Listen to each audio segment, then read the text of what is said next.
The term globalisation refers to an increase in interacting across national boundaries, affecting many aspects of life. Globalisation has been described by Pelham in Global Learning and Education as a radical transformation of the world, which is mostly viewed from the perspectives of economics, including international trade and the commercialisation of education. As Phillips and Schweith first state in Comparative and International Education, one of the primary objectives of globalisation is to enable the comparison of economic and educational success between opposing nations. If education systems are comparable, competition to be the best is created.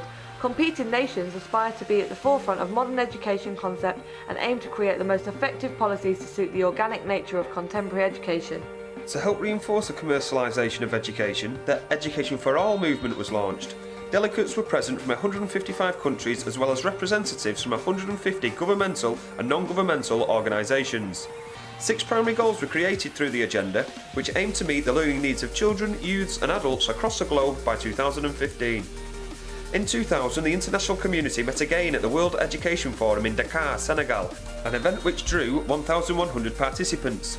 The forum conceded that many countries were not on track to reach the goals established at the World Conference on Education for All in 1990. The participants therefore agreed on the Dakar Framework for Action, which reaffirmed their commitment to achieving the existing goals by the year 2015. Shields in Globalisation and International Education states how the Education for All movement has become a key component of international aid and development. This presentation will now focus on the effectiveness of the Education for All movement in Thailand. Through first-hand experiences and through extensive research, success and failures of the goals set through the Education for All movement will be explored. The first target of the Education for All movement was to expand early childhood care and education. Since the World Conference on Education for All in 1990, UNESCO and its partners have increased their attention to early childhood care and education, with an emphasis placed on helping the millions of young children who are born and grow up in challenging circumstances. A 2002 amendment helped to reach this target by guaranteeing 2 years of free preschool across Thailand. The Office of Private Education Commission also helped to expand early childhood care and education by organising training courses to improve the standard of care for all caregivers. Observations made through personal experiences in Thailand demonstrated the desire of the community to take advantage of the 2 years of free preschool and the more highly trained caregivers. Despite limited transportation for many Thai families, adults with vehicles would bring those children without a means of travel to school, ensuring that they did not miss out on the advantages early childhood education offers. Although road safety was not always entirely complied with at times, the community spirit to ensure as many children as possible could attend early childhood care was admirable. Although progress has been made in terms of expanding early childhood care and education in Thailand, there is plenty of room left for improvement.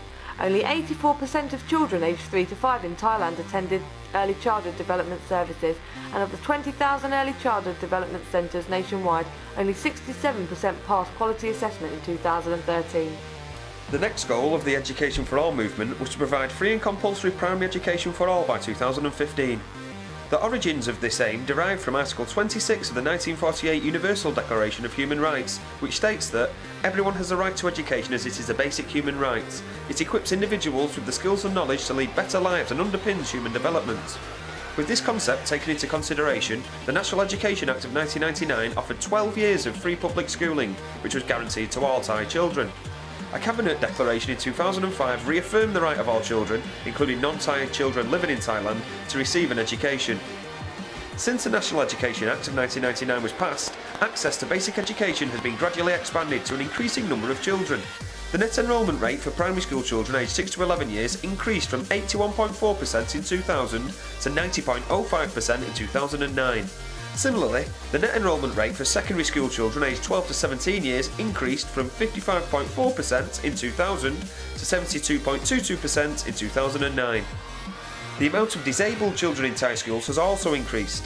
Between 2000 and 2004, the number of students with disabilities accessing education increased from 145,000 to 187,000.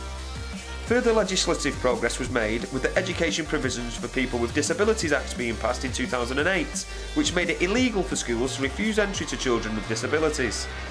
However, despite progress being made, the overall target of providing free and compulsory education for all is not being met in Thailand. For example, only 75% of children who are of primary school entry age are entering grade 1. In 2010, 22.3% of the national budget was spent on education, a high percentage in comparison to global average and regional neighbours. In the same year, only 76% of the relevant age group graduated from lower secondary, and the gross enrolment ratio for upper secondary 2010 was 79%. These are low percentages in comparison to regional neighbours, which is disappointing considering the relatively high expenditure of Thailand's education system. The third goal of the Education for All movement was to promote learning and life skills for young people and adults. In Thailand, there are limited opportunities for trades and scholarships. Therefore, the most purposeful teachings in life skills relate to health and sex education, considering the huge percentage of workers in Thailand's infamous sex trade. Cohen states in Educating All Children, a global agenda, that improved health education for girls tends to result in smaller and healthier families, and a curriculum that includes teachings about HIV can affect beliefs and behaviour that reduce the occurrence of AIDS. A survey carried out in 2006, documented in the Global Health Journal, aimed to explore how sex education was being taught across 6 secondary schools in Chiang Mai. Results showed that sex education was biologically focused and inconsistently delivered.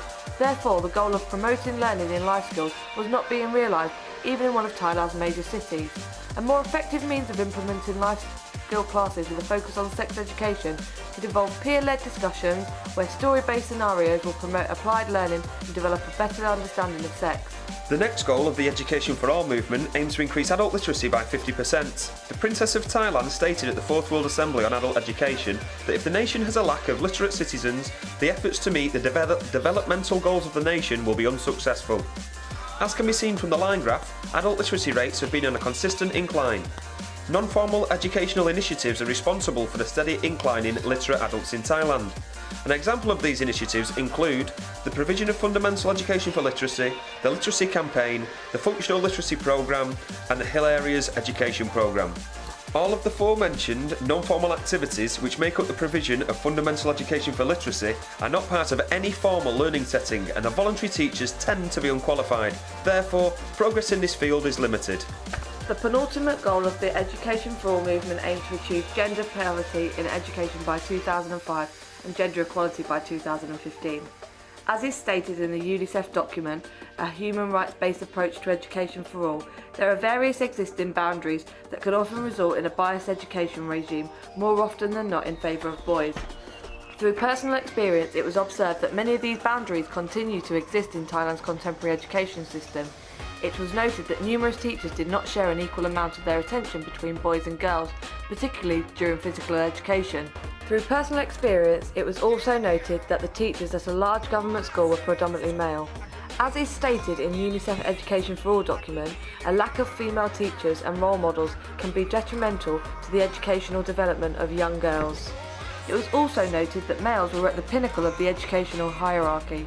Head teachers and educational governors all tended to be male, and the head boy of the school was often paraded in front of the community, whereas there was no mention of a head girl. The final goal of the World Conference on Education for All movement aimed to improve the overall quality of education. One means of evaluating whether the overall quality of education has improved is to look at the results offered by PISA. PISA is a collaborative effort among the OECD countries which measures the academic ability of students at the age 15. In 2000, the PISA results show Thailand stood 32nd out of 41 countries. In 2012, Thailand stood 50th out of 65 countries, which is an almost identical result in terms of ratio. It is therefore clear that no giant leaps have been made in terms of improving the overall quality of education in Thailand. Through first-hand experiences and extensive research, it became evident that although many of the Thai children have a clear desire to learn, the barriers they face significantly restrict educational development. If the 6 goals of the Education for All movement are to become more effective, following changes must be made. Firstly, the quality of teaching must be improved. The required qualifications to teach in government schools in Thailand are relatively basic.